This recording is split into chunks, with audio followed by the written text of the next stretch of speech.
Born from the golden legacy of Mukunda Jewelers. Porvi, grand opening at KPHP on November 1st.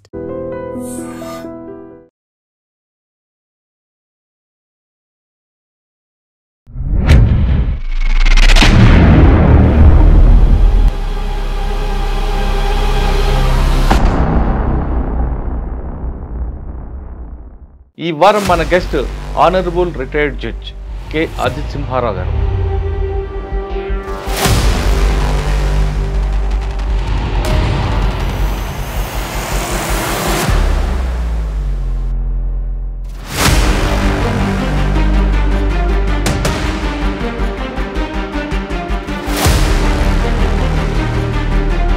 ఆ intimacy లేదు, ఆ గౌరవం లేదు, senior అనే అది కూడా లేదు ఇప్పుడు.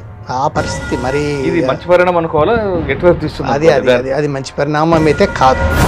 స్టాఫ్ కూడా నేర్పించిన సందర్భాలు ఉంటాయి లాయర్లకి. మేము కూడా స్టాఫ్ దగ్గర నేర్చుకున్నాం. చాలా తక్కువ మందే ప్రొఫెషన్ అంటే పర్ఫెక్ట్గా చేద్దాము, కష్టపడదాము అనే వాళ్ళు ఉన్నారు తప్ప చాలా వరకు లేదు. సార్, మీరు కరీంనగర్లో చాలా కాలం చేశారు కాబట్టి నక్సల్ ప్రభావం మా దగ్గర పెద్ద ఎక్స్ ఎమ్మెల్యే ఆయన మర్డర్ చేశారు నక్సలైట్స్. ఇప్పుడు కొంచెం ఫ్రెండ్లీ పర్సన్, ఇప్పుడు కొంచెం తక్కువ కొడుతున్నారేమో, కానీ ఆ రోజుల్లో బాగా కొట్టేది. సార్, కోర్టులో పెండెన్సీ ఎందుకు ఉంటుందండి? పెండెన్సీ అంటే ముఖ్యంగా 3-4 కారణాలు. మిగతా డిపార్ట్మెంట్స్ ఉంటాయి కదా, రెవెన్యూ డిపార్ట్మెంట్ కానీ మిగతా డిపార్ట్మెంట్, ఆ డిపార్ట్మెంట్లలో ఉండే ప్రాబ్లమ్స్ తోటి కూడా సివిల్ కేసులో చాలా డిలేస్. ఇవాళ వచ్చిన కేసుకే మొదటి ప్రాధాన్యం ఇస్తారు, పాత కేసులే టైం అడిగితే ఇస్తారు కదా. 10 సంవత్సరాలు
నాలుగు పాయింట్స్ ఎక్కువ తెలిసిన లాయర్ని పెడతారు.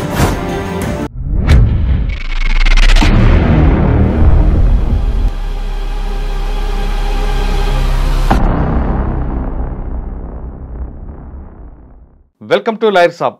ఈ వారం మన guest honourable retired judge K Ajit Simharao garu. Karimnagar జిల్లా జగిత్యాలకు చెందిన అజిత్ సింహ గారు 7 సంవత్సరాల పాటు అడ్వకేట్గా పనిచేసి తర్వాత జడ్జిగా వచ్చారు. వివిధ స్థాయిలో ఆయన పనిచేసిన తర్వాత రిటైర్డ్ జడ్జిగా అయిన ముందు ఆయన ఇచ్చిన జడ్జిమెంట్లు సమాజానికి కొన్ని ప్రభావితం చేశాయి. ముఖ్యంగా సాదా బైనామా విషయంలో ఆయన ఇచ్చిన జడ్జిమెంట్స్ ఒక రోల్ మోడల్గా ఒకే స్టడీగా ఉండిపోయాయి. అంతేకాకుండా ఈ ప్రస్తుతం నడుస్తున్న తరుణంలో ఆర్డీఓలందరికీ అవసరమైన సాదా బైనామా ఎలా జరపాలి అనే విషయంతో పాటు జ్యుడిషియల్ అకాడమీలో చాలామందికి ఆయన ట్రైనింగ్ ఇచ్చారు. అంత సీనియర్ జడ్జి గారితో అడిగి చాలా విషయాలు తెలుసుకున్నాం.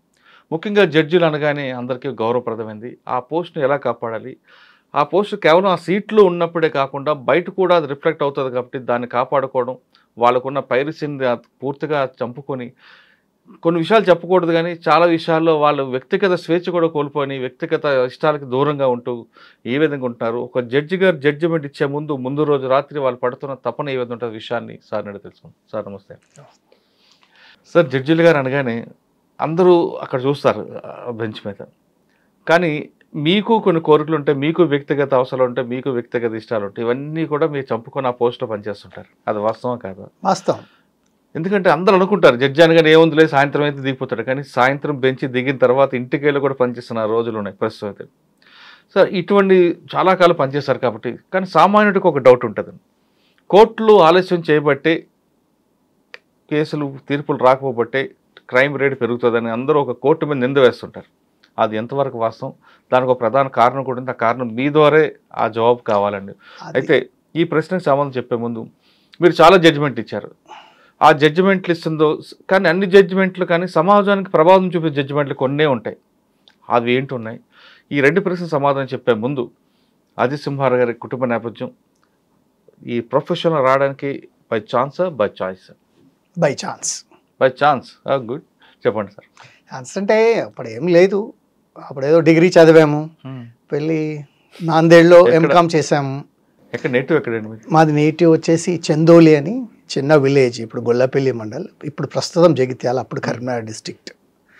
స్టడీ అంతా డిగ్రీ వరకు జగిత్యాల్లోనే. జగిత్యాల అయిన తర్వాత ఏం చేయాలి, వెళ్ళి ఏదో ఎంకామ్ ఇక్కడ సీట్ రాలేదు, అక్కడ వెళ్ళి నాందేడ్లో ఎంకామ్ చేసాము. ఎంకామ్ చేసిన తర్వాత అక్కడ ఒక లెక్చర్ ఉండేవాడు, ప్రొఫెసర్ అంటారు వాళ్ళు సాధారణంగా. అతను ఐసీడబ్ల్యూ చేసి ట్యూటోరియల్స్ నడిపించేవాడు. అదేంటండి? అతను ఐసీడబ్ల్యూ చేసి ట్యూటోరియల్స్ నడిపించేవాడు. ఏమేమి తక్కువ టైం అక్కడ ఉండేది కాబట్టి ఆయన దగ్గర ట్యూటోరియల్లో కాస్ట్ అకౌంటింగ్ నేర్చుకోవడానికి వెళ్ళాం. నాందేడ్లో ఆయన దగ్గరికి వెళ్ళి ట్యూషన్ టైపు 2 నెలలు వెళ్ళాం. ఆయన చూసి మీది ఇంగ్లీష్ అది ఇది బాగానే ఉంది కదా, మా దగ్గరకు వచ్చి మా స్కూల్లో పని చేయండి, ఇటు నా ఐసీడబ్ల్యూఏ చేయండి, ఆ తర్వాత లా చేసుకోండి అన్నాడు. అప్పుడు వెళ్ళాము, మళ్ళీ వెళ్ళి లా జాయిన్ అయిపోయి అక్కడ ఉన్న ఆ వర్షాకాలం వెళ్ళే పరిస్థితులు చూస్తే మనం అక్కడ ఉండేటట్టు లేదులే అని వచ్చేసి లా కంప్లీట్ చేసేసి ప్రాక్టీస్కి వచ్చాం. ప్రాక్టీస్ ఎక్కడ? జగిత్యాల, కరీంనగర్. జగిత్యాలతో సంబంధం లేదు. ఎవరైనా సీనియర్ అప్పుడు మీకు? మా సీనియర్ ప్రకాష్ రావు గారు, సీనియర్ సివిల్ లాయర్. ఆయన అప్పుడు గవర్నమెంట్ ప్లీడర్గా ఉండేవారు. సార్, మీరు గురువు గారి దగ్గర చేరిన తర్వాత సీనియర్ దగ్గర సివిల్కి ఎక్కువ ప్రాక్టీస్ ఇచ్చారా? సివిలే సార్ దగ్గర ఎప్పుడు సివిలే ఉండేది. కాకపోతే సారు రోజు ఏదో ఒక కోపానికి వచ్చి ఏదో ఒకటి తిట్టి ఏదో ఒకటి చేసి ఏదో ఒకటి రబ్ చేసేవాడు, అది గ్యారంటీ. ఎందుకండి? ఎందుకంటే ఇక అంతే, నేర్చుకోవాలి అనే తపన, నా వాళ్ళు బాగా పైకి రావాలి అనే తపన. సివిల్ అంటే ఈ మధ్యకాలంలో ఏమైందంటే సివిల్ నేర్చుకునే లాయర్స్ తగ్గిపోయారు. అందరు క్రిమినల్ వైపు వస్తున్నారు, అందరూ క్రిమినల్ వైపు ఏదో వైపు అది వస్తున్నారు. సివిల్ లాయర్స్ తక్కువైపోయినారు కాబట్టి సార్ ట్రైన్ చేయాలని ఇచ్చేసి ఫైల్ ఇచ్చేసి చదువుకొని రాపు అనేది. ఏమొచ్చేది మనకు అందులో ఏమి రాదు, వాస్తవానికి చదువుకొని పోమనేది. ఇంటెన్షన్ మిమ్మల్ని బాగా అందరినీ అంటే సార్ చాలా బిజీగా గవర్నమెంట్ లీడర్గా బిజీగా ఉండేవారు కాబట్టి ఇక మిగతా సివిల్ కేసులు బ్యాంక్ కేసులు ఉండేవి సార్ దగ్గర, అవి చూసేది బాగా. సార్, అప్పట్లో సీనియర్ ఆ విధంగా ప్రవర్తించినా మీరు మాత్రం స్టూడెంట్ గానే ఉండేవారు, గురువు స్టూడెంట్. ఖచ్చితంగా మేము మాతోటి పాటు ఒక 4-5 ఉండేవాళ్ళం. 4-5 పరిస్థితి కూడా అదే ఉండేది. కానీ ఇప్పుడు ఆ పరిస్థితి కనపట్లేదండి. ఆ ఇంటిమేసీ లేదు, ఆ ఇంటిమేసీ లేదు, ఆ గౌరవం లేదు, సీనియర్ అనే అది కూడా లేదు ఇప్పుడు. ఆ పరిస్థితి మరి ఇది మంచి పరిణామం అనుకోవాలా, ఎటువైపు తీస్తుంది? అది మంచి పరిణామం అయితే కాదు.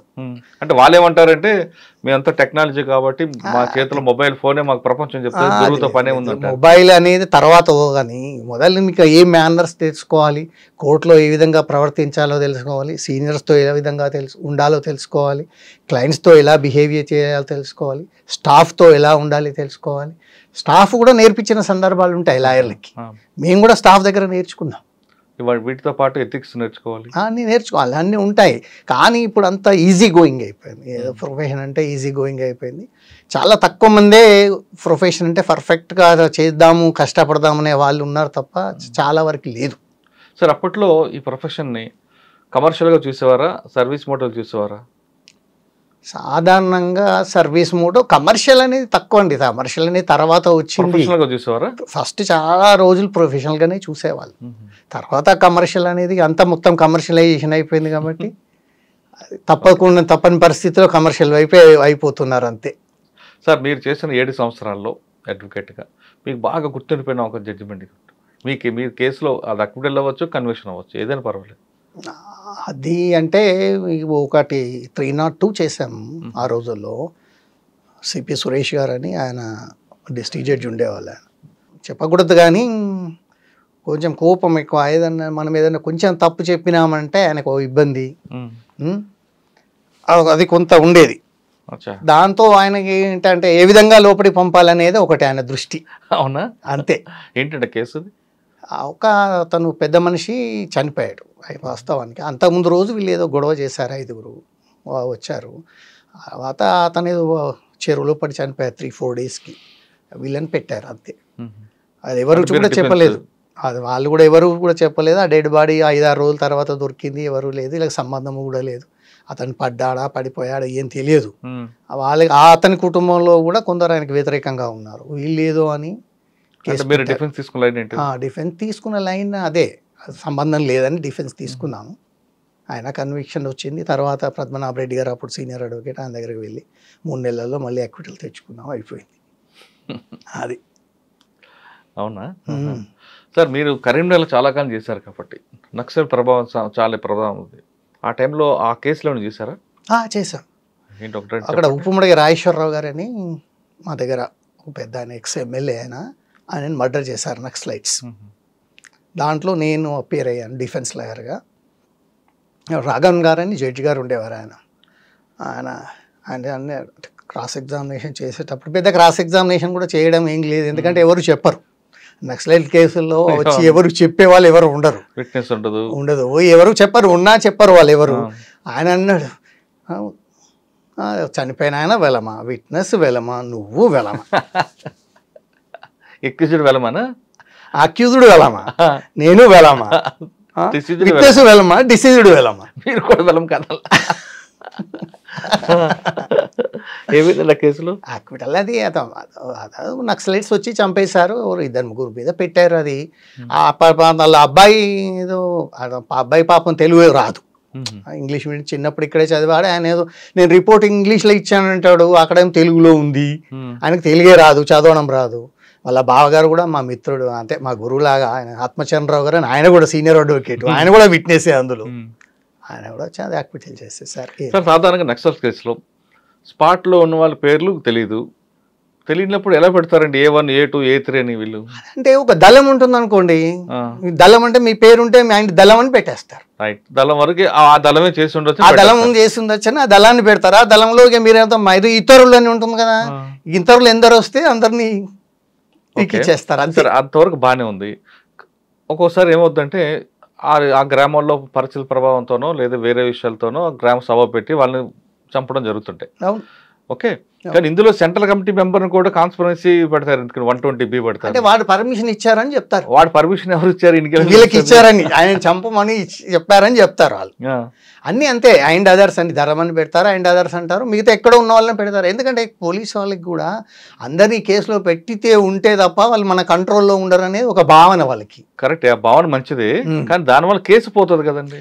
కేసు పోతుంది, వాళ్ళ కేసులు ఎట్లా గెలుస్తారని తెలియదు. ఎందుకంటే వాళ్ళ పోలీసు వాళ్ళందరికీ తెలుసు కేసులో ఎవరు చెప్పరు అనే విషయం తెలుసు. ఎందుకంటే మళ్ళీ వీడు చెప్తే అక్కడ చంపేస్తారని కూడా తెలుసు ఆ రోజుల్లో.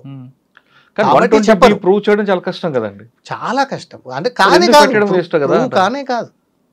కాబట్టి ఇప్పుడు మీలాంటి వాళ్ళు ఆలోచించాలి కదా, ఇప్పుడు చంపినోడిని శిక్షించాలి కాదను, ఇందులో కాన్స్పరెన్సీ పెట్టే కేసు వీగిపోవడం మరో కారణం మనమే అవుతాం కదా. అవును, వాళ్ళు కావాలంటే పోలీసు వాళ్ళు ఏంటంటే ఆ పైన ఇన్స్ట్రక్షన్స్ అవి ఇవ్వండి అందరు పెట్టాలి. ఇప్పుడు 100 మీద 100 కేసుల్లో ఉంటాయి. ఇప్పుడు గణపతి ఉన్నాడు కదా, ఆ గణపతి మీద కూడా 100 కేసులు ఉంటాయి. ఆయన పాల్గొని ఉండేది 1-2 కూడా ఉండవు. కానీ ఆయన కాబట్టి పెడుతుంటారు. అంటే ఆ బర్డెన్ ఎవరికి ఉంటుంది అప్పుడు? ఎప్పుడైనా ప్రాసిక్యూషన్ బర్డెన్. అవును, మరి వాళ్ళకి ఎంత ఇది అవుతుంది కదా, తెలియదు కదా. అది అంత వాళ్ళకి తెలుసు, పోలీసు వాళ్ళకి కూడా కేసు ఉండదని తెలుసు, పోతుంది అనే విషయం వాళ్ళకి తెలుసు, తెలిసే పెడుతుంటారు. సార్ 7 సంవత్సరాలు పనిచేసిన తర్వాత ఇందులో రావాలని ఎప్పుడు అనిపించింది జడ్జిగా? ఎగ్జామ్ రాసామని రాసాం, అంటే మన టాలెంట్ ఉందా, మనం చదవగలుగుతామా లేదా, ఓపిక ఉండాలి కదా చదవాలంటే. 2-3 మంత్ ఒక ఆల్మోస్ట్ 1 మంత్ చదివాము. చదవడం కూడా అంటే ఇటు కొంచెం ప్రాక్టీస్ చేస్తూ అది చేస్తూ ఇది చేస్తూ బయట తిరగకుండా, ఎప్పుడు ఎక్కువ తిరిగి తిరగాలి అది తిరగకుండా తగ్గించేసి చదివామంతే. లక్కీ ఏంటంటే ఆ మధ్యకాలంలో ఒక మిత్రుడు మా ఆఫీస్ వస్తానే, ఆయన కాలేజీలో ఎవరు చెప్తానికి ఎవరు లేరు, యాక్చువల్గా ఒక CPC చెప్పడానికి ఎవరు లేరు అంటే, లేదు మేనేజ్మెంట్ చెప్తే సార్ని తోలుకొస్తాను, సార్ చెప్తాడు అంటే ఆయన పిలిచి తీపోయి చెప్తానంటే సాయంత్రం మార్నింగ్ 7 to 7:50 పెట్టుకున్నాను క్లాస్. ఈవినింగ్ కూడా పెట్టుకున్నాం, కానీ ఈవినింగ్ స్టూడెంట్స్ ఎవరు రాకపోయేది. మార్నింగ్ 7 to 7:50 క్లాస్ కంప్లీట్ చేసుకొని ఇంటికి వచ్చేది. అది ఒక సబ్జెక్ట్ చెప్పేది అప్పుడు కాలేజీలో. అది దాని తర్వాత అది ఎగ్జామ్ రాసాం అంతే. అంటే కరీంనగర్ మీరు ఒక్కరు సెలెక్ట్ అయ్యారా? అప్పుడు నేను ఒక్కడే సెలెక్ట్ అయ్యాను. ఇక్కడ first posting Gurajala, Guntur district. అబ్బో, ఏముంటుంది సార్ ఫ్యాక్షన్ మర్డర్స్ ఎక్కువ ఉండేవి? చాలా చాలా ఫ్యాక్షన్, అంటే ఎప్పుడు చంపుతారో ఎప్పుడు పోతారో తెలియదు ఆడ పరిస్థితి. పోలీస్ ఆఫీసర్ కూడా అనేవాళ్ళు ఒక్కోసారి ఏమని అంటే, ఇక్కడ శివ పంచాయతీ చేసుకుని వచ్చేసరికి ఇంకో శివ పంచాయతీ రెడీ ఉండేదని. గురజాల ఎంతకాలం చేశారండి? 8 months 8 months before training. Sir అక్కడ బటర్ కేసులు చాలా ఉండేవి. తలకాయలు దొరకకుండా బటర్ చేయడం గురజాల ఫేమస్. అటువంటి కేసులు ఏమైనా వచ్చాయి మీకు? అంటే ఓన్లీ మాకు అప్పుడు మేము మ్యాజిస్ట్రేట్గా ఓన్లీ రిమాండ్ పవరే ఉంటుంది. రిమాండ్ పవర్లో కనపడతాయి కదా? కనిపిస్తాయి. అంటే ఒకటి రెండే వచ్చినాయి, ఎక్కువ అంత పెద్ద సీరియస్ రాలేదు. అప్పటికి కొంచెం ఫ్యాక్షన్ తగ్గింది, మేము వెళ్ళేసరికి కొంచెం తగ్గింది. సార్ మేజిస్ట్రేట్ దగ్గర వచ్చిన కేసులన్నీ కూడా 14 days రిమాండ్ అనేది అది మ్యాండటరీ. కానీ కొన్ని కేసుల్లో ఫాల్స్ కేసు పెట్టి పంపించేస్తుంటారు. అది వెరిఫై చేస్తారా లేదా వచ్చింది కదా అని చెప్పి రిమైండర్ పాస్తుంటారు? సాధారణంగా అంటే ఏదో ప్రైమసీ మెటీరియల్ పెడతారు కదా వాళ్ళు, దాన్ని బట్టి రిమైండ్ చేస్తాం. అంటే ఇప్పుడు ఇప్పటికి కొంత లా చేంజ్ అయిపోయింది. ఇప్పుడు కొంచెం సీరియస్గా చూస్తున్నారు మ్యాజిస్ట్రేట్స్, ఇప్పుడు సీరియస్గా చూడాలి కూడా. ఇంతకుముందు అర్నేష్ కుమార్ జడ్జ్మెంట్ అని 2014లో ఒక జడ్జ్మెంట్ వచ్చింది. దాని ప్రకారం ఆ రిమాండ్ చేసేటప్పుడు అన్ని పర్టికులర్స్ చూడాలి. ప్రైమా ఫెసీ కేసు మేకౌట్ కాకపోతే రిలీజ్ చేయాలి. ఇప్పుడు పరిస్థితి అప్పుడు కూడా ఉంది లా, లేదని కాదు, కానీ అప్పుడు అంత సీరియస్గా పట్టేది ప్రైమా ఫెసీ కేసు చూసేది, రిమాండ్ చేసేది. రిమాండ్ రిపోర్ట్ రిజెక్ట్ చేసే సందర్భాలు కూడా ఉంటాయండి? ఉంటాయి. అది ఏ సందర్భంలో వస్తుంది? అది అంటే ఇప్పుడు సపోజ్ ఇప్పుడు 7 సంవత్సరాలు ఉందనుకోండి, 7 సంవత్సరాల లోపల ఇప్పుడు 41A కింద మళ్ళీ చూడాల్సి ఉంది. చూడకుండా వాళ్ళు పెడితే అసలు ఆ రీజన్స్ లేకుండా వాళ్ళు రిమాండ్ రిపోర్ట్ రాసిస్తే అప్పుడు రిజెక్ట్ చేసేస్తాం. కానీ 7 సంవత్సరాలు లోపల కేసులు కూడా రిజెక్ట్, మీరు రిమాండ్ ఇచ్చే అవకాశాలు కొన్ని కనిపిస్తాయి. ఉంటాయి. ఉంటే సీరియస్గా వాళ్ళు చెప్తే అసలు ఎందుకు ఈయన రిమాండ్ చేస్తున్నారు, ఏ పరిస్థితుల్లో ఈయన రిమాండ్ చేయాల్సి వస్తుంది అనే పరిస్థితులు వాళ్ళు చెప్పాలి. చెప్తే రిమాండ్ చేస్తాం. ఆ పరిస్థితులు మనం ఉన్నాయా లేవా చూసి, లేకపోతే రిమాండ్ రిజెక్ట్ చేస్తాం. అంతే. మీరు చేసిన 8 నెలల్లో రిజెక్ట్లు ఉన్నాయంటే ఏమన్నా? అన్ని రిమాండేనా? పెద్దగా రావద్దు, రోజు వారానికి 1-2 వచ్చే, చాలా వరకు థెఫ్ట్ కేసులు వచ్చేటివి. అప్పుడు 498A కేసులు ఎక్కువ వచ్చేటివి, అంతే. సార్ మీ దగ్గరకు వచ్చినప్పుడు రిమాండ్కి వచ్చినప్పుడు ఆ ఎక్యూజ్డ్కి వినే అవకాశం ఇస్తారా? తప్పకుండా ఏమైనా చెప్తామని అడుగుతాం. ప్రతి ఒక్క మ్యాజిస్ట్రేట్ అడుగుతాడు, అడగాలి కూడా. అడిగితే అతను ఏదో చెప్తాడు. ఒక్కోసారి సార్ కొట్టినారని చెప్తే అదే రాస్తాము. ఏమో దెబ్బలు ఉన్నాయంటే ఏం లేవు సార్ అంటారు. కొద్దిగా ఏమో సార్ వదిలేయండి అంటారు. వాళ్ళు కూడా పాపం ఏం చెప్తారు. కానీ మీకు ఫ్యాక్ట్ తెలుస్తుంది కదండి, కొట్టాడా, దెబ్బలు తిన్నాడా తినలేదని. ఒకవేళ దెబ్బలు కనబడ్డాయి అనుకోండి మేడం, దెబ్బలు కనిపిస్తే ఆ డాక్టర్ దగ్గరికి పంపించి రిపోర్ట్ తెప్పించుకోవచ్చు. అతను మాత్రం కేసు అతను పెట్టుకోవాలి, మనం పెట్టడానికి లేదు. అది అక్యూజ్డ్ ఎవరైతే ఉన్నారో అతను మనం రాసిన దాన్ని బట్టి అతను కేసు పెట్టుకోవచ్చు. మనం కూడా చాలా సీరియస్గా ఉంటే మనం కూడా వార్నింగ్ ఇస్తాము, మేము ఇచ్చి అడుగుతాము. కానీ ఆల్రెడీ దెబ్బలు తిన్నాడు కదా, మళ్ళీ పోలీసులు ఎందుకు రాని వాడు భయపడతాడు కదా? భయపడతారు, చాలా వరకు భయపడతారు. ఇంకా ఇప్పుడు కొంచెం ఫ్రెండ్లీ పర్సన్, ఇప్పుడు కొంచెం తక్కువ కొడుతున్నారేమో, కానీ ఆ రోజుల్లో బాగా కొట్టేది. తెలియకుండా గాయాలు కొట్టే రోజు సందర్భాలు ఉన్నాయి. కమర్షియల్ క్వాలిటీ దొరకకుండా ఇంటర్మీడియట్ క్వాలిటీ తీసుకొచ్చారనుకోండి, వాడిని ఏదో రకంగా ఇబ్బంది పెట్టాలని. అది లేదు, అంత పెద్దగా వాళ్ళు ఏం కేసులు అప్పుడు ఏం పెట్టలేదు. ఓన్లీ ఇవి గుడుంబా ఉంటారు కదా, 5 లీటర్స్ అవి ఎక్కువ ప్రొహిబిషన్ పీరియడ్లో పెట్టిన కేసులు ఎక్కువగా ఉంటాయి. అని గుడబ్బా ఎంత దొరికితే రిమైండ్ అండి? ఎంత దొరికినా రిమైండే. అప్పుడు 1 లీటర్ దొరికినా 2 లీటర్లు దొరికినా ప్రొహిబిటెడ్ కదా, టోటల్ కంప్లీట్. అందులో కమర్షియల్ క్వాంటిటీ అది ఇదని ఏం లేదు అప్పుడు. డబ్బా దొరికినా చాలు. ఆ ప్రొహిబిషన్ అప్పుడు మీరు ఒక బాటిల్, చిన్న బాటిల్ దొరికినా చాలు. కరెక్టే అండి. వాడిని ఇబ్బంది పెట్టాలని వీళ్ళే బాటిల్ పెట్టచ్చు కదా. చాలా తక్కువ సందర్భాలు ఉంటాయి, అట్లా ఎవరు పెట్టరు. సాధారణంగా ఏది లేకుండా ఏం పెట్టరు. వాళ్ళు కూడా ఎక్సైజ్ ఆఫీసర్స్ పెట్టరు. ఇంకా పోలీసు వాళ్ళు ఎవరన్నా కొంత పెడుతుండొచ్చు, కానీ ఎక్సైజ్ ఆఫీసర్స్ అంత పెద్దగా పెట్టారు. అక్కడ ఎంతకాలం సార్? అక్కడ 3 సంవత్సరాలు. చాలా కేసులు ఉంటాయి మరి మీకు బాగా గుర్తుండిపోయి. అప్పుడు 3200 కేసులు ఉండేదండి అప్పుడు. ఆ తర్వాత మళ్ళీ జూడిక్షన్ వాళ్ళు పోయిన తర్వాత 700-1000 ఉండేది. అవన్నీ అయిపోయాయి, మేము ఉన్నప్పుడు చాలా వరకు అయిపోయాయి. సార్ కోర్టులో పెండెన్సీ ఎందుకు ఉంటుందండి?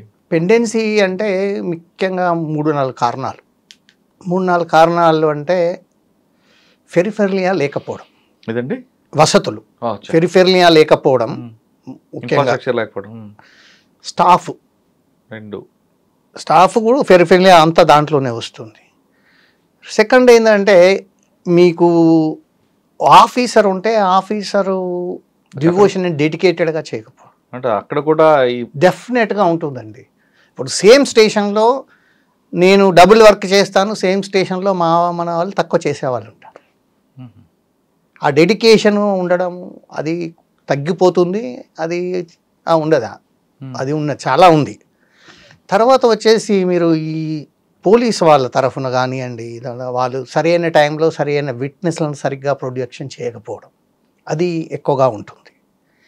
మిగతా డిపార్ట్మెంట్స్ ఉంటాయి కదా, రెవెన్యూ డిపార్ట్మెంట్ కానీ మిగతా డిపార్ట్మెంట్, ఆ డిపార్ట్మెంట్లలో ఉండే ప్రాబ్లమ్స్ తోటి కూడా సివిల్ కేసులో చాలా డిలేస్ అయిపోతుంది. అది కొంత అడ్వకేట్స్, కొంత పార్టీస్. అడ్వకేట్స్ కొందరు చేయలేకపోవడము, అదే మిగతా ఇవాళ వచ్చిన కేసుకే మొదటి ప్రాధాన్యం ఇస్తారు, పాత కేసులు టైం అడిగితే ఇస్తారు కదా. అదే దానికి ఒక లిమిటే ఉండదండి, ఎన్నిసార్లు వాయిదా అడగచ్చా? ఎన్నిసార్లు అయినా వాయిదా అడుగుతావు. ఆర్డర్ 17లో 3 సార్ల కన్నా వాయిదా ఎక్కువ ఇవ్వకూడదని ఉంది. 2 సార్లు 3 సార్ల కన్నా వాయిదా ఇవ్వకూడదు ఉంటుంది, అంత ఉంటుంది. కానీ కేసులు ఉంటాయి, అడుగుతారు, ఇస్తాం. కొంత లాయర్స్ ఏం చెప్పింది, మీరు చాలా ప్రెషర్ చేశారనుకోండి తప్పకుండా చేసేస్తాం సార్, చేయకుండా ఎలా ఉంటామని అనే లాయర్స్ ఉంటారు.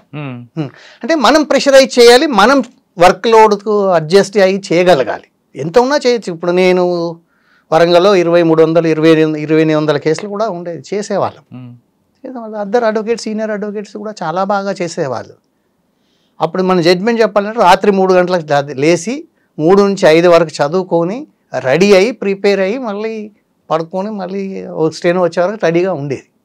ఆ విధంగా హార్డ్ వర్క్ చేస్తే మనం కొంత చేయొచ్చు, తప్పే. మీరు చెప్తున్న దీంట్లో డెడికేషన్ ఇస్ డెఫినెట్లీ. డెడికేషన్ మనకి ఇంటెలెక్చువాలిటీ కూడా మనం with the March of law ఏదైతే ఉంటుందో దాన్ని మనం కొనసాగించుకుంటే తొందరగా జడ్జిమెంట్ చెప్పడానికి అవకాశం. ఆ పాయింట్ మీద మీకు ఆన్సర్ తెలిసిందనుకోండి, లా తెలిసిందనుకోండి, మీరు పాయింట్ మీద జడ్జిమెంట్ చెప్పడం ఈజీ కదా. అది వచ్చినాకనే నేను చదువుకొని అన్నీ చెప్తానంటే కాదు, మేము జడ్జిలమైనా. అందుకోసం మనం మొదలు కేసు ఓపెన్ అయినప్పుడు ఒక ట్రబుల్ వస్తుంది అంటే ఆ ట్రబుల్కి మనం లా చూసుకొని లా ప్రిపేర్ అయ్యి చేసుకొని పెట్టుకొని ఉంటే ఆయన ఆర్గ్యుమెంట్ చెప్పినప్పుడు చెప్పేస్తాం. అక్కడ ఉంటుంది. ఇప్పుడు అక్కడ జ్యుడిషియల్ అకాడమీలో చాలా వరకు ట్రైనింగ్ చెప్తాం, మేము కూడా చెప్తాం. కానీ ఏమవుతుంది, అక్కడ ప్రాక్టికల్కి వచ్చేసరికి ఇబ్బంది అవుతుంది. సార్, ఆదిలాబాద్ 3 సంవత్సరాలు మీకు బాగా గుర్తుండిపోయిన ఒక సంఘటన చెప్పండి. అవి 2-3 సంఘటనలు ఉన్నాయి. అంటే నేను ఇన్ఛార్జ్ కోర్టులో ఉంది, ఎక్సైజ్ కోర్టులో ఏముంటుందండి, ఏమీ ఉండదు సార్. ఇన్ఛార్జ్ కోర్టులో ఏం పెద్ద ఇన్ఛార్జ్ కోర్టులో ఒక కండక్టర్ మీద అమ్మాయి మెయింటెనెన్స్ కేసు వేసింది. కండక్టర్ మీద అంటే కండక్టర్ మీద వైఫ్ మెయింటెనెన్స్ కేసు వేసింది. అబ్బాయి ఒక పాప ఏదో ఉన్నారు. అంటే మెయింటెనెన్స్ కేసు వేస్తే వాళ్ళు వస్తారు వీళ్ళు వస్తారు, కాంప్రమైజ్ కమ్మంటే కారు. ఒకసారి నేను బెంచ్ దిగి వెళ్ళి కూర్చుంటే పిలిచాను, ఆయన్ని పిలిచి మీరిద్దరు కాంప్రమైజ్ అవుతారా లేదా అంటే అడిగా. సరే సార్ అని అన్నారు. మళ్ళీ నెక్స్ట్ వాయిదా తీసుకున్నారు. వాయిదా నాడు ఆమెను పిలిచి అడిగాను, ఏం మా ప్రాబ్లం ఏంది కాంప్రమైజ్ కావడానికి, పాప ఉంది కదా, పాప కానీ డబ్బులు కడుతున్నాడు, ఫీజులు కడుతున్నాడు, సెంట్ జాన్స్ 10th ఆన్స్ ఏదో స్కూల్ ఉంది అక్కడ, స్కూల్లో కడుతున్నాడు, ఫీజులు కడుతున్నాడు, అన్నీ చేస్తున్నాడు. సార్ నాకు ఆమె నాకు నా మీద అనుమానం ఎక్కువ సార్ ఆమెకు, లేకపోతే నేను వెళ్తాను సార్. చెప్పింది. ఆయన అడిగితే నాకేం లేదు సార్, వాళ్ళ అమ్మగారింటికి పోతేనే నాకు ఈ ప్రాబ్లం వస్తుంది సార్, ఆమె రానంటది, ప్రాబ్లం చేస్తుంది, ఆత్మహత్య చేసుకునే ప్రయత్నం చేసింది, ఇక్కడ గాయాలు కూడా ఉండింది పాపం, కెరోసిన్ పోసుకొని కాలు పెట్టుకుంది అమ్మాయి. అంటే పోతారా అంటే పోతాము. నేను ఆయన ఇంటికి తీసుకువెళ్ళి తోలుకోపోను సార్ అంటాడు ఈయన. నేను ఆయన దగ్గరికి డైరెక్ట్ పోను అంటుంది ఈమె అని. ఆ రమేష్ అని ఒక కానిస్టేబుల్ ఉండే మా దగ్గర, కోర్ట్ కానిస్టేబుల్ 2 టౌన్ అతన్ని పిలిచి, ఆ అమ్మాయి వస్తుంది కదా స్కూల్ నుంచి వచ్చే టైంకి కలెక్టర్ చౌరస్తా ఉంటుంది, 4 రోడ్లు ఉంటాయి ఆదిలాబాద్లో. అక్కడికి వచ్చి వచ్చినప్పుడు నువ్వు వీళ్ళిద్దరిని తీసుకొని పోయి వీళ్ళిద్దరిని వాచ్ చేసి వీళ్ళిద్దరితో ఆ అమ్మాయితో పంపించమని చెప్పా. ఆ కానిస్టేబుల్ ఏదో ఇద్దరిని తీసుకొని పోయి అది చేసి తీసుకొని వెళ్ళారు. They led happy life. తర్వాత నాకేమో తెలిసింది, నేను ఒకసారి 2009 or 10 ఏదో కామారెడ్డికి వచ్చింది, ఆదిలాబాద్లో ఎవిడెన్స్ ఇస్తూ వస్తున్నా, కామారెడ్డికి వచ్చింది, ఆ బస్సు ఏదో చెడిపోయింది, నేను బస్సు దిగి అక్కడ ఉన్నా, ఆయన వేరే బస్సులో వచ్చి కండక్టర్ వచ్చి దండం పట్టి అది అని చెప్పేసి బిస్కెట్లు టీ తీసుకొచ్చి ఇస్తున్నాడు అక్కడికి. నేను కొద్దిసేపటి గుర్తుపట్టా ఏంటా ఆయన, ఓ అంటే సార్ మా కేసు మీరు అప్పుడు చేశారు సార్, బాగానే ఉన్నామని చెప్పి. అట్లా ఉంటుంది. అంటే మీలో మానవత్వం ఉంది అక్కడ. బెంచ్ మీద ఉంటే వేరే రకంగా చెప్పొచ్చు.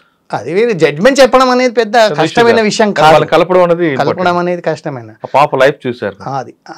ఆ విధంగా ఇంకో కేసులో ప్రయత్నం చేయబోయాం. ఇంకో అమ్మాయి ఆ విధంగా అమ్మాయిని పిలిచి అడిగాను, ఏంటి సార్ ఏంటి ఎంతమ్మా వెళ్ళడానికి ఏం ఇబ్బంది అమ్మా. షాక్ దట్ నా మామ నన్ను కావాలనుకుంటున్నాడు, నాకు ఇష్టం లేదు, నేను ఎట్లా పోతానంది. హస్బెండ్ ఫాదర్ నేను కాంప్రమైజ్ మాట్లాడినమ్మా అని చెప్పేసి.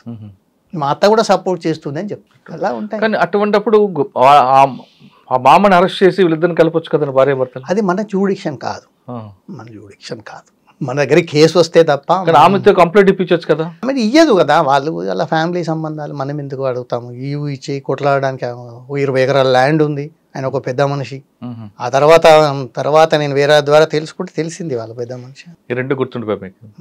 సార్, కండక్టర్ మీద భారీ మెయింటెనెన్స్ కేసు ఇస్తుంది.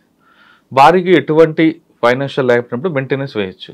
ఒకవేళ ఆమె కూడా ఫైనాన్షియల్ స్ట్రాంగ్ ఉందనుకోండి, మెయింటెనెన్స్ చేయొచ్చు. మెయింటెనెన్స్ వేయడానికి లేదు, ఆమె ఆర్థిక పరిస్థితి కూడా చూస్తారు. అది ఆర్థిక పరిస్థితి unable to maintain her self అనే వర్డ్ ఉంటుంది అక్కడ. ఒకవేళ ఉండి కూడా లేనట్టు చూపిస్తారు కదా కొంత. చూపిస్తే ఎవిడెన్స్ పెడతారులేండి, ఎవిడెన్స్ ఇవాళ రేపు అంతా ఎవిడెన్స్ పెడుతున్నారు కదా. అంటే భార్యకి ఆర్థికంగా ఉంటే భర్త మీద మెయింటెనెన్స్ కేసు వేయడం లేదు. వేస్తే ఆమె యొక్క ఆదాయాన్ని మనం లెక్కలోకి తీసుకుంటాం. ఆదాయం చాలా తక్కువ ఉందనుకోండి, ఈయన హైగా ఉందనుకోండి. ఓకే, కానీ కొంతమంది ఆ భర్త దగ్గర విడిపోయిన భర్త దగ్గర ఉండి ఇంకా ₹1,00,00,000 కావాలి, డెఫినెట్ గా అడుగుతారా? అడగొచ్చు కూడా చట్ట ప్రకారం. Divorce wife is entitle for maintenance, settle legal position. దానికి మనం ఏం చేసేది లేదు. ఓకే, ఆదిలాబాద్ తర్వాత అండి సికింద్రాబాద్. ఆదిలాబాద్ టు సికింద్రాబాద్ వచ్చారా? ఇక్కడ సికింద్రాబాద్ కోర్టు. ఓకే, ఇక్కడేమి ఎదురయ్యారు సార్ మీకు? ఇక్కడ నార్మల్గా సివిల్ కేసులు, కానీ ఒక్క కేసు గుర్తుండేది, అంటే నాకు గుర్తుండేది ఈ కాంట్రాక్టర్ కేసు, ఇది ఒకటి. రెండు మిగతా పెద్దగా అక్కడ ఏంటంటే ఒక CPWD ఇంజనీర్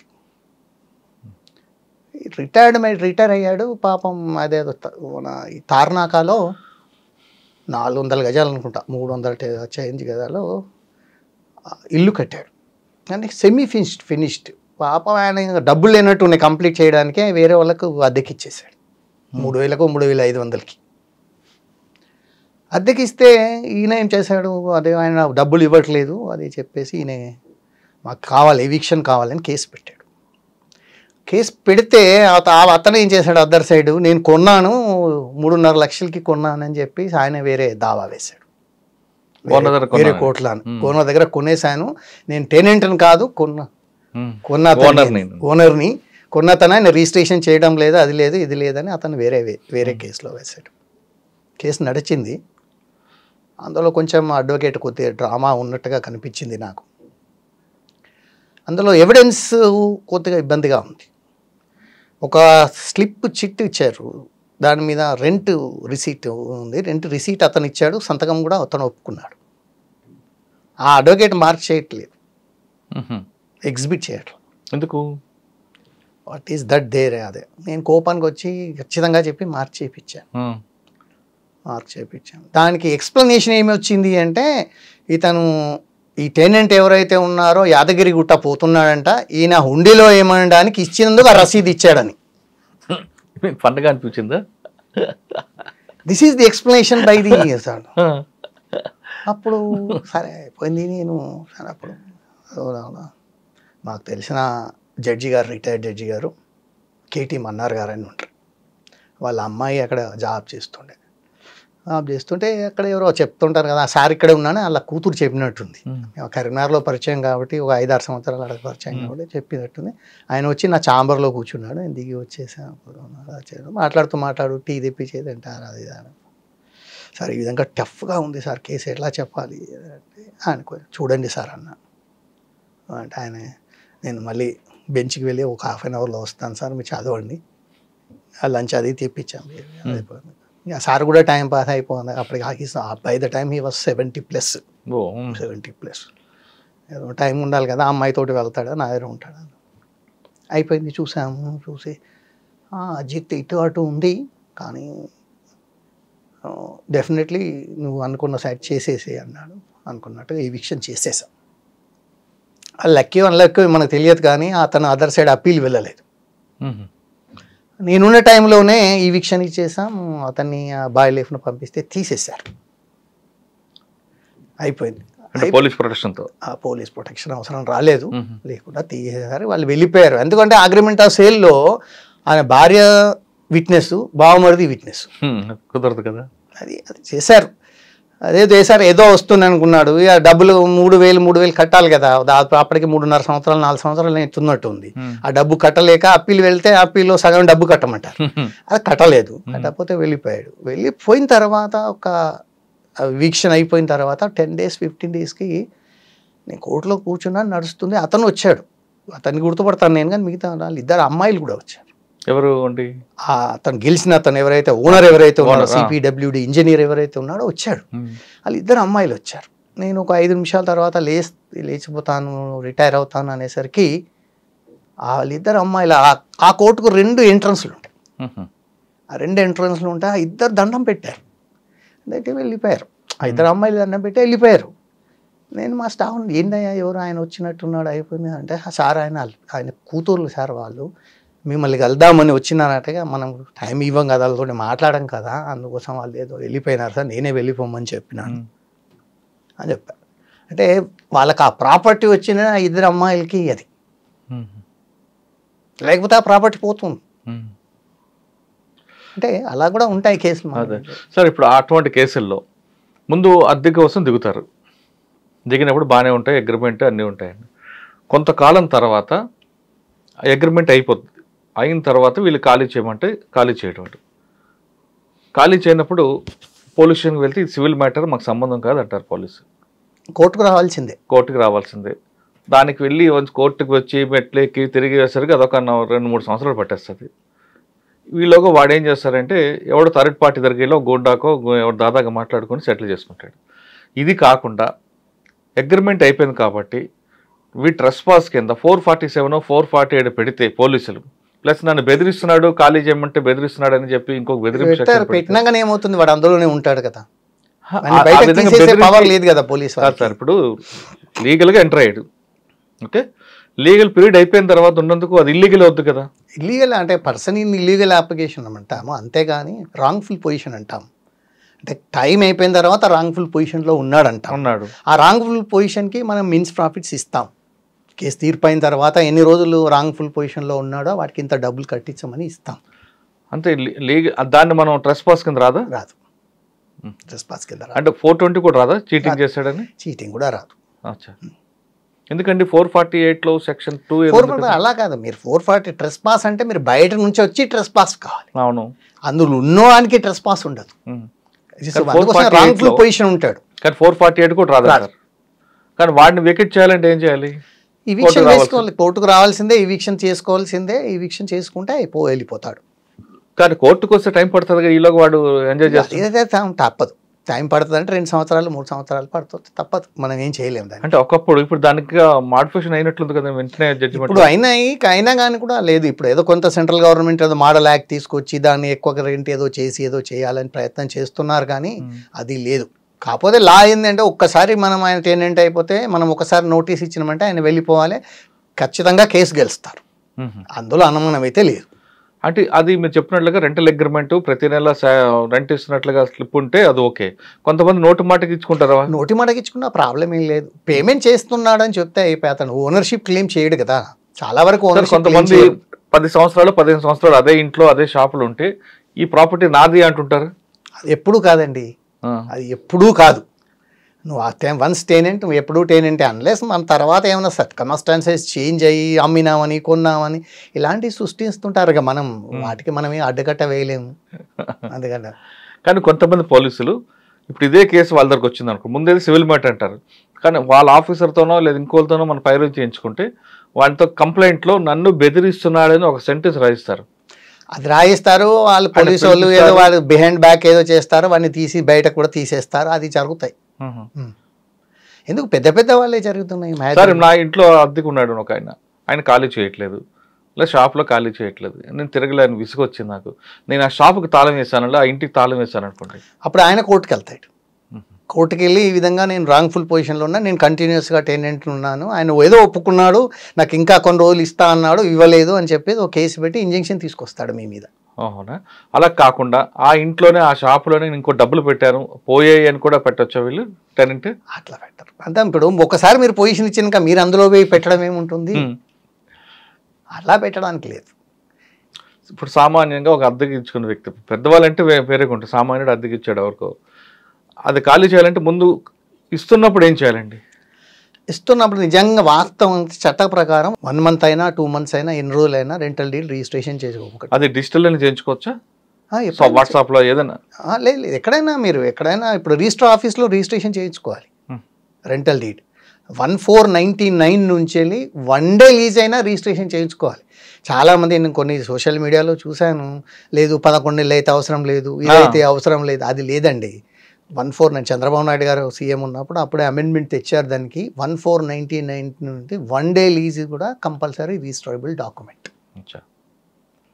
అది తెచ్చుకుంటే మన సేఫ్ సైడ్. వాడు ఖాళీ చేయాలంటే దీని మీద మనం దాని మీద వెళ్ళొచ్చు. దానిలోనే టైం కూడా ఈ రోజు అని చెప్తాం. దాని తర్వాత మనం నోటీస్ ఇచ్చినా ఇవ్వకుండా టైం అయిపోయిన టైం ఎక్స్పైర్ అయిన తర్వాత ఆటోమేటిక్గా వేయొచ్చు. ఆటోమేటిక్గా ఖాళీ చేస్తానని ఉంటుంది. వాళ్ళు ఖాళీ చేయకపోతే ఆ డాక్యుమెంట్ పెట్టి ఖాళీ ఒకవేళ రెన్యూ చేయించాలంటే మళ్ళీ నెక్స్ట్ మళ్ళీ రిజిస్ట్రేషనే. కొంతమంది అడ్వాన్స్ 6 నెలలు అడ్వాన్స్ తీసుకుంటారండి ఒక షాప్కి. తీసుకున్న తర్వాత నెలకి ఇంత అద్దె అని కడుతుంటారు. అవును. కానీ ఆయనకి ఏదో ఫైనాన్షియల్ ప్రాబ్లం వచ్చి అద్దె కడుతుంటాడు కానీ షాప్ పెట్టాడు, ఖాళీగా ఉంటుంది అది. కానీ ప్రతి నెల అద్దె కడతాడు. ఒక 3 నెలలు కట్టిన తర్వాత నా డబ్బులు మీకు అద్దె కడుతున్నాను, షాప్ వాడలేదు, కానీ నా అడ్వాన్స్ నాకు రిటర్న్ ఇచ్చేయండి, మా చేయలేనంటే తీసుకోవచ్చా? తీసుకుంటాడు. ఏం అడ్వాన్స్ ఎప్పుడు అడ్వాన్స్ రిటర్న్ ఇచ్చేదే కదండి. అడ్వాన్స్ అనేది ఎప్పుడైనా రిటర్న్ ఇచ్చేదే. అయితే ఎండ్ అయినా ఇస్తారు, మధ్యలో అయినా ఇస్తారు, మీ ఇష్టం, దానికేముంది.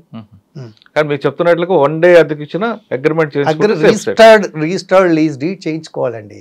ఎవరు చేయించుకోవట్లేదు, ప్రాబ్లం అంతే అది. ఎందుకంటే రిజిస్టర్డ్ లీజ్ డీడ్ చేయించుకుంటే ట్యాక్స్ కట్టాల్సి వస్తుంది. అవును, దట్ ఈస్ ది ప్రాబ్లం లైస్. అందుకోసం చేయించుకోరు. ఓకే సార్, సికింద్రాబాద్ ఇంకా బాగా గుర్తున్న సంఘటన అది పెద్దగా జరిగేది. సికింద్రాబాద్ తర్వాత అంటే వరంగల్. ఏమున్నాయి సార్ అక్కడ? వరంగల్ సేమ్ సివిల్ మ్యాటర్స్ చాలా అంటే ఎక్స్క్లూజివ్స్. ఇక్కడ సికింద్రాబాద్ సివిలే, అక్కడ కూడా సివిలే. ఇక్కడ సివిల్ మ్యాటర్స్ ఎక్కువగా ఉన్నాయి. చూసాం, చాలా టఫ్గా బాగా చేస్తారు అక్కడ అడ్వకేట్స్. వరంగల్ లౌండ్ బార్ ఇప్పుడు కొంత తగ్గిపోయినట్టుంది కానీ లౌండ్ బార్ చేస్తారు. అక్కడ ఏమైనా గుర్తున్నాయా? గుర్తున్నాయంటే 20 సంవత్సరాలు ఓన్లీ పర్పెచువల్ ఇంజంక్షన్ సూట్స్ 20 సంవత్సరాలు నడిపించినారు. అంటే తాత మొత్తాలు మన వాళ్ళు 3 తరాలు చూసారా? 20 సంవత్సరాలు నడిపిస్తారు. 25-30 సంవత్సరాలు నడిపించిన కేసులు కూడా అక్కడ ఉన్నాయి. ఏం చేశారండి? డిస్పోజ్ చేసాం, వదిలిపెట్టారు. నడుస్తుంటాయి. 14 గంటలు అందులో ఒక ఆర్గ్యుమెంట్ వినాల్సి వచ్చిందండి. 14 hours. అంతా బాగా చెప్పేవాళ్ళు, అడ్వకేట్ ఉన్నారు చెప్పేవాళ్ళు. మనం ఏం చేస్తాం సార్? 14 గంటలు మీరు విన్నారు కదా, మరి మీకు రెస్ట్ కావాలి, 14 గంటలు ఒకటేసారి వినలేము కదా. 2 గంటలు మళ్ళీ ఒక రోజు 2 గంటలు అలా అందులో ఆర్గ్యుమెంట్స్ 14 గంటలు చెప్పారు. ఒక కేసే కాకపోయినా రోజుకి 2 గంటలు చొప్పున 7 రోజులు వాడు వినుంటారు. కానీ ఆ ఒక కేసు ఉండదు కదా, మీకు చాలా కేసులు వస్తాయి. ఈ కేసులు రోజుకి ఒక 4 కేసులు 5 కేసులు విన్నాం అనుకోండి, ఆ బ్రెయిన్ లో మరి ఎంత ఒత్తిడి ఎలుగుంటుందండి. ఎక్కడ దానికి ఏంటి? సహజం అది. మనం ఒకసారి జాబ్ ఆఫ్ చేశాక సహజంగా వస్తుంది. సహజంగా మనం జడ్జిమెంట్ చెప్పామంటే ఒత్తిడి పోతుందండి. ఓహో, జడ్జిమెంట్ చెప్పే స్టెనోకు డిక్టేషన్ ఇచ్చామనుకుంటే ఒత్తిడి అయిపోయినట్టే. కానీ చెప్పనంత వరకు దాంట్లో మన బ్రెయిన్ అంతవరకు బ్రెయిన్ లో ఉంటుంది. అందుకోసం అంటే నా ఎక్స్పీరియన్స్లో నేను మొదలు ఏదో చదవడం ఉందండి. రాత్రి అన్నీ రెడీ పెట్టుకొని పడుకొని 3 గంటలు లేచి 5 గంటల వరకు చదివేస్తాం అనుకోండి, ఉంటుంది. ఆ స్టెనోకు డిక్టేషన్ ఇస్తాం 9 గంటల 10 గంటల వరకు అయిపోతుంది, ఫ్రీ. సార్ మీరు చాలా జడ్జిమెంట్లు ఇచ్చి ఉంటారు కదా, ఎంతమంది అప్పీల్కి వెళ్ళి ఉంటారండి? చాలామంది వెళ్తారు. సివిల్ సైడ్లో ప్రతి ఒక్కళ్ళు అప్పీల్కి వెళ్తారు, తప్పకుండా. ఎందుకంటే మళ్ళీ అక్కడే అప్పీలేట్ కోర్టు ఉంటుంది కదండి, చాలామంది వెళ్తారు. దానిలో ఏముంది. కానీ సామాన్యుడికి ఒకటి ఉందండి, డౌట్ ఉంటుంది ఎప్పుడు కూడా. కింద కోర్టు ఇచ్చిన తీర్పుని పైకోర్టు సమర్థించదు, పైకోర్టు తీర్పు సుప్రీంకోర్టు సమర్థించదండి.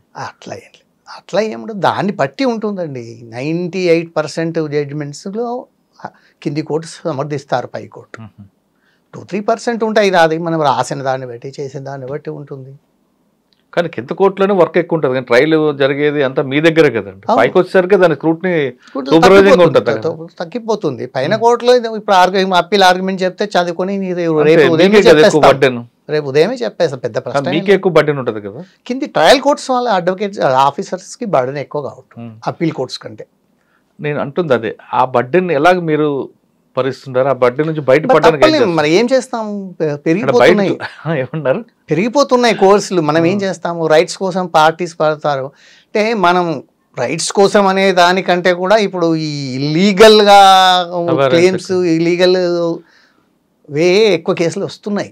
అంటే రియల్ ఎస్టేట్ మార్కెట్ పెరిగిపోయింది కాబట్టి ఏదో ఒక కేసు వేస్తే ఎంతో కొంత వస్తుంది అనే లిటిగేషన్ కూడా చాలా పెరిగింది. దాంతో బర్డెన్ పెరుగుతుంది. దానికి మనం ఏం చేయలేం. కానీ ఫైల్ చూడగా మీకు అర్థం అవుతుంది కదా లిటిగేషన్ కాదన్నది ఈజీగా అర్థమైపోతుంది. కానీ ఏం చేయలేరు. ఏం చేయలేం. ఓకే, వరంగల్ తర్వాత వరంగల్ తర్వాత హయత్ నగర్.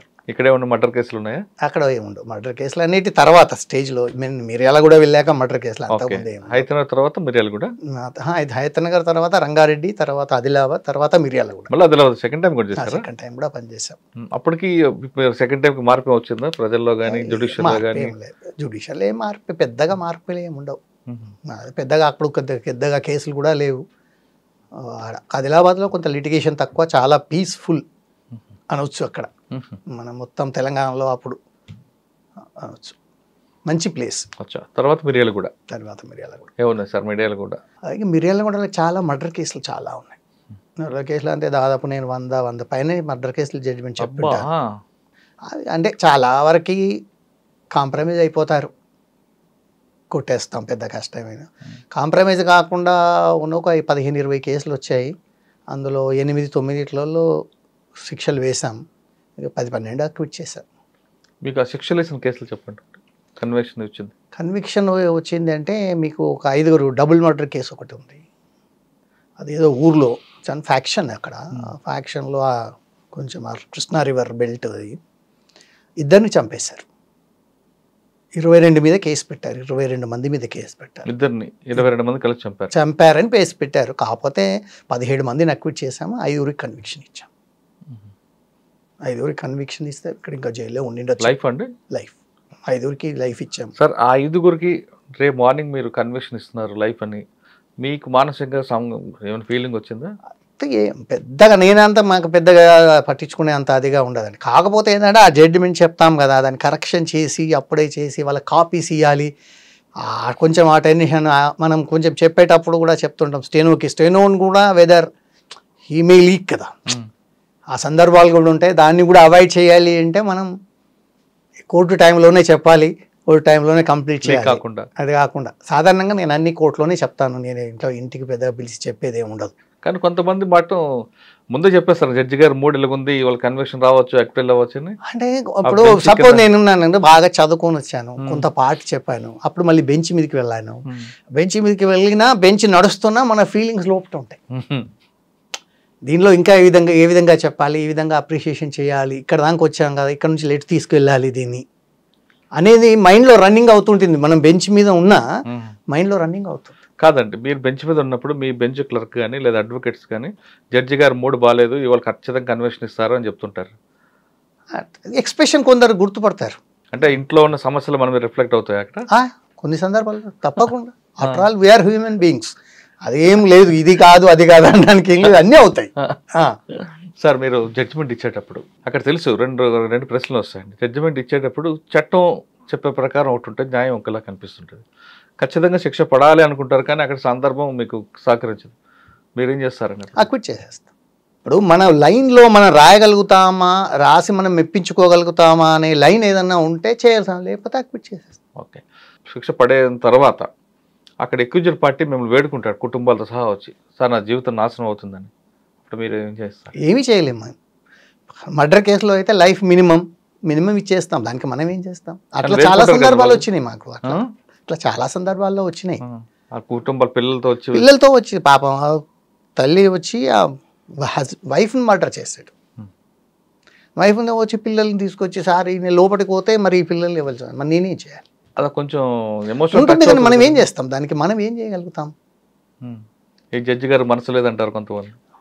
అయ్యో అనుకుంటూ ప్రతి ఒక్కళ్ళు ఒకరి గురించి అనుకుంటారు. జడ్జిల గురించి రోజు తిట్టేవాళ్ళు ఉంటారు. దాని గురించి కాదు కదా, మన కాన్షియస్ ఏం చెప్తుందో చేస్తాం అంతే తప్ప ఎవరో తిట్టుకుంటారు, ఎవరో ఏమో అంటారు అనేది మనకు లేనే లేదు. ఓకే సార్, ఇప్పుడు మనం కొన్ని జడ్జిమెంట్లు అనుకూలంగా రావడానికి, కొన్ని జడ్జిమెంట్ వ్యతిరేకంగా రావడానికి కారణం ఏది ఉంటుంది? ఒకటి, ప్రతి ఒక్కరు కూడా ఇప్పుడు జ్యుడిషియరీ మీద కామెంట్ చేయడం చాలా ఎక్కువైపోయిందండి. జ్యుడిషియరీ అంటే అది పవర్ఫుల్, అది కరెక్ట్గా ఉంది కాబట్టి ఈరోజు మనం దేశం అనేది కరెక్ట్గా ఉంది. ఆ విషయాన్ని పక్కన పెట్టి ప్రతి ఒక్కరు కూడా, అంటే కొంతమంది, అందరూ కాదు, జ్యుడిషియరీ మీద కామెంట్ చేస్తున్నప్పుడు, జడ్జిని విమర్శిస్తున్నప్పుడు మీకు ఏమనిపిస్తుంది? ఇప్పుడు కొన్ని సందర్భాల్లో ఏమవుతుంది అంటే జడ్జి తప్పు చేశాడు అంటే ఇప్పుడు జడ్జిమెంట్ రాసాము, జడ్జిమెంట్లో కొన్ని మన తప్పులు ఉండొచ్చు, తప్పులున్నా రాస్తే కొందరు బేర్ చేసే వాళ్ళు ఉంటారు, కొందరు విమర్శించే వాళ్ళు ఉంటారు, దానికి మనం ఏమీ చేయలేం.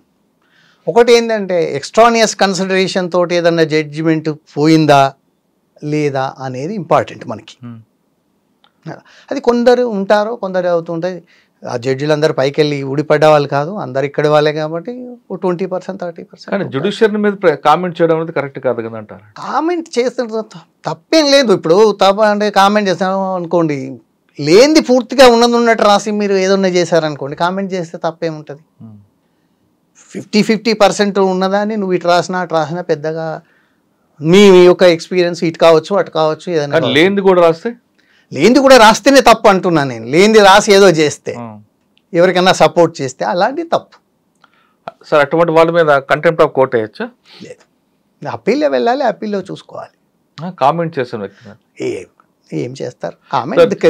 Even Supreme Court inviting comments on the judgments, అట్లా తప్పేం లేదు. కొన్ని జడ్జిమెంట్లు ఇలా రాస్తే అలా రాస్తే ఇన్వైట్ చేస్తున్నారు లైవ్ లా అక్కడ. కొంతమంది అంటారు కదా జడ్జిమెంట్ మీద కామెంట్ చేస్తే కంటెంప్ట్ ఆఫ్ కోర్ట్, అదేం చేయరు, అదేం లేదు. కానీ కొంతమంది జడ్జీలు సార్ జడ్జి మీద బెంచ్ మీద వరకు చాలా బాగుంటారు, పర్ఫెక్ట్ ఉంటారు, కానీ వాళ్ళ వ్యక్తిగత విషయాలు వచ్చేసరికి కొన్ని బయట పబ్లిక్ అయిపోతుంటాయి, అంటే వేరే ఇల్లీగల్ యాక్టివిటీస్లోని. అది రిఫ్లెక్ట్ అవుతుంది కదండి సమాజం మీద? అవుతుంది, డెఫినెట్గా అవుతుంది. ఎబో బోర్డు ఉండాలని అందరూ కోరుకుంటారు. జడ్జి అంటే ఎబో బోర్డు ఉండాలని అందరూ కోరుకుంటారు. అప్పుడు ఉంటాయి, దానికి మనం ఏం చేస్తాం. కానీ మీ వ్యక్తిగత విషయాలు అన్ని కూడా దూరం అవుతుంటాయి కదండి. డెఫినెట్గా తప్పకుండా. మరి ఇప్పుడు ఒక్కసారి మనం ఈ జడ్జి పోస్ట్ ఆప్ట్ చేసామంటే definitely we have to be very careful. మిగతా చాలా ఉండవు అనుకునే రావాలి మనం. ఓకే, ఉన్నాయి అన్నీ ఇది చేస్తాను అటు ఎంజాయ్ చేస్తానంటే కుదరదండి. ఇప్పుడు నేను మొత్తంలో ఒక 8 సినిమాలు కూడా చూడలేదు, మొత్తం సర్వీస్ ఇష్టం వాళ్ళు.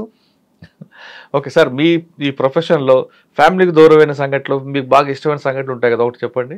ఫ్యామిలీకి పెద్ద దూరం ఎప్పుడు ఫ్యామిలీ అంటే అంటుంది ఆ విధంగా కదా, ఇష్టాలు సినిమాకి వెళ్ళడం ఎప్పుడు. ఇప్పుడు హైదరాబాద్లో కొంచెం ఫ్రీ ఉంటుంది కాబట్టి ఎప్పుడు వెళ్ళడం తిరగడం పెద్ద కష్టం ఏమనిపిస్తుంది మాకే, పెద్దగా ఏం లేదు.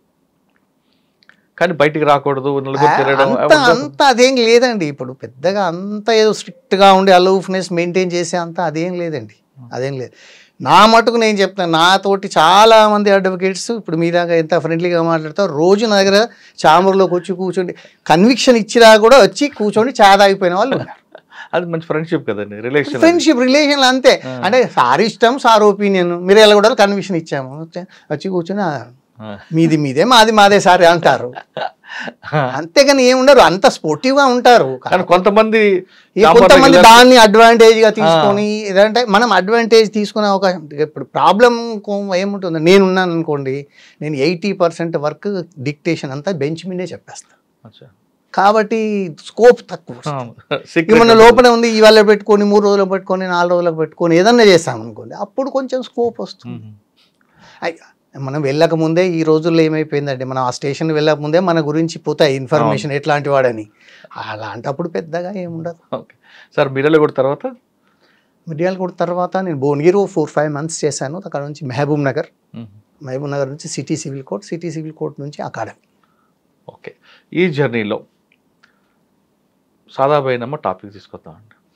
సాదాబైనామాకు మనకి ఈ జర్నీకి పెద్ద సంబంధం లేదు. దాంట్లో మీరు బాగా ఎక్స్పర్ట్ కాబట్టి.